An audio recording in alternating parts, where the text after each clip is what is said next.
Okay, today we're going to talk about the limit, calculus limits. Our two topics are limits and derivatives. Today we're going to just focus on the limit. Okay, they do go hand in hand. You have to have the ability to do limits in order to have derivatives. And calculus, the two big things, especially in calculus 1, are one of the big topics is derivatives, and the other one is the integral. But we have to do the limit. The derivatives formula is a limit, so we have to learn what those are first before we can move on. So let's dig into a little bit here. In calculus, we want to find this thing called the derivative. In algebra 2, we find this thing called the slope. The slope gives us our rise over our run. It uses 2 points, and it gives us an estimation. Sometimes it's the correct answer. Sometimes it's the exact value. But using 2 points, we can't always get the exact value of this slope right here. So we use the slope formula to estimate it using 2 points. The derivative, which is a calculus version of a slope, uses 1 point, and we get the exact value. So the slope and the derivative are very similar, with one difference. The derivative is an exact value, a slope is an estimation.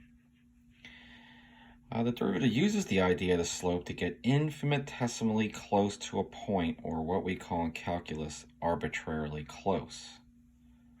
So if I'm looking for the slope here, if I'm just doing a regular slope formula, I can use 4 and 2 as my x values, and then whatever those values are would be my y minus y1. Divide those out, and I would get an estimation of what my slope would be at 3. However, for a derivative, what we do is we get infinitesimally close.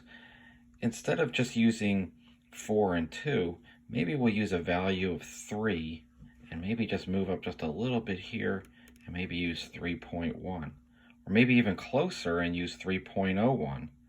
Or maybe even 3.0001. Or something even smaller or closer to that 3, something that we would call arbitrarily close. That arbitrarily close is a term that shows up quite a bit. In fact, that's how we describe what a limit is. We use the word arbitrarily close. Moving down here, we have what is a limit. What it is the value at a point when we get arbitrarily close, but not necessarily at that point. So what is the value at a point when we get arbitrarily close, but not necessarily at the point? Sometimes we ask, what does the limit want to be, regardless of what it is at that point? So what happens when it gets arbitrarily close? And this is very important, to not go after what it is, but to go what it wants to be, or what the value is as it gets arbitrarily close. Very, very important to know the difference between there. Now, sometimes those are the same thing. It wants to be a certain number, let's say 5, and then as it gets arbitrarily close, it's also trying to get to 5. That's okay, but sometimes we have different values. And once again, the derivative formula is a limit equation, so it's important to know how to do limits so we can get to the derivatives. Okay, for your worksheet assignment, you have to solve the other 10, turn in the reminder, my email. I'm going to do 5 of these. There's 15 total. So let's do some of these limits. Now, on your sheet, you'll see the link is there. I just haven't attached it yet. Let's go over our rules real quick. We're going to have 3 of them that we're going to deal with. There's probably about 20 limit rules, but we're only going to cover the first 3. The first one is, well, first with B and C are real numbers, and N is a positive integer. This one right here we have as x approaches C, but then we have a B. Well, it doesn't matter what it's approaching. It already is at a certain point, so if we have the limit as x approaches 3, who cares? The limit's already 1, so the answer is 1. Constant stays the constant. As x approaches as x approaches C, and we have an x value, now we can see x is approaching C, and if it's headed in that direction, it wants to be C, so therefore the answer is C. As x approaches 3, x, and that ends up being simply plug in the value for the variable. This one here, we're also plugging in a variable. However, we have an exponent here, which isn't that big of a deal, except we can apply it if we need to. So as x approaches c, you can see c goes in there. Let's say c was 3, and then we got the exponent. We could just say it's 27. Once again, we just plug in the value. Now they do get a little more complex. However, the basic limits, they're just that, they're as simple as I'm showing you here. And what if we have two or more limits added together? We simply do one and then do the other. As x approaches 1, we have x squared, so we would do that one, plug in a 1 for the variable. This one here, we take the 3, plug that in for the variable. X approaches pi, but it doesn't matter, it's already at 2. So we add our values in. So it is 2. We can see that there. 1 plus 3 plus 2 is 6. Algebraic manipulation rule, what if we end up with a 0 in the denominator when we plug in the limit value? Well, if we can manipulate the equation to eliminate that situation, we can solve. Remember, it's not what it is at that value, because if we look at the graph, we'll see there's probably an asymptote there. However, we want to know what happens when it gets arbitrarily close, so we can do these algebraic manipulations to make it so that there isn't a 0 in the denominator, and we can solve for the limit, or arbitrarily close to the value. We're going to look at number 1 below. Now sometimes if we still end up with a 0 in denominator, we're going to, at this point we would end up with a D and E answer, but a lot of times we can use this thing called L'Hopital's rule.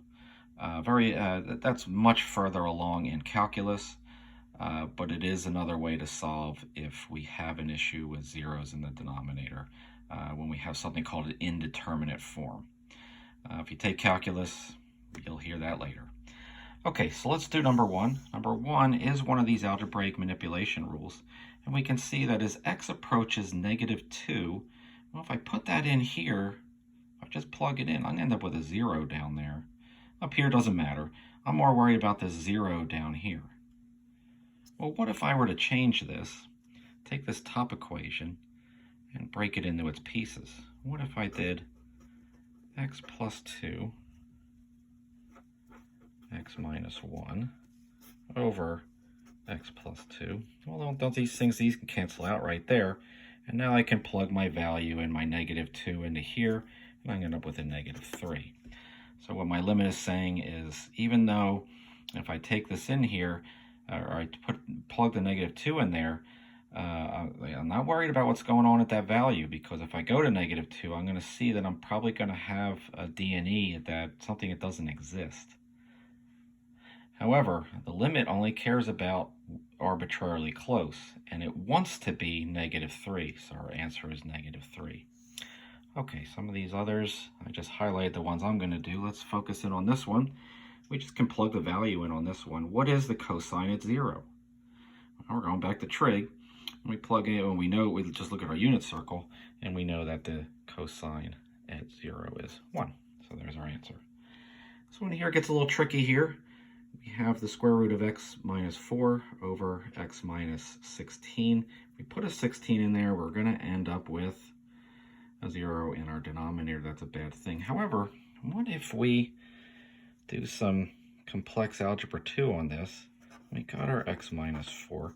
Can we break this bottom piece up into square root of x plus 4 times square root of x minus 4, and then cancel those out? And if we do so, then we could put the 16 in there. That's going to be a 4 when it comes out of there. So it's going to be 4 plus 4 is 8. Of course, this is a 1 at the top, so we would end up with 1/8. All right, 1/8 on that one. Okay, got 2 more for you. We're just going to plug these in. This is an easy one here. Just plug the 2 in there. 2 squared is 4. 4 times 4 is 16, plus 3 is 19. All right, that one's done. This one we just added up. If we put the 0 in there for that one, that's going to just end up being 0. That's okay, you can get a 0. As x approaches 0, well, this is already a value, though. This is the first one. This is basic limit rule letter A, which is whatever it is, it ends up staying there no matter what it's trying to approach. So this part would end up being a 0. This part's just going to be that value right there, and our 0 plus 4 is 4. All right, I'll have a video for derivatives next. Good job with this, good luck with this one, and make sure to turn it in when you can by remind or by my email. Thank you.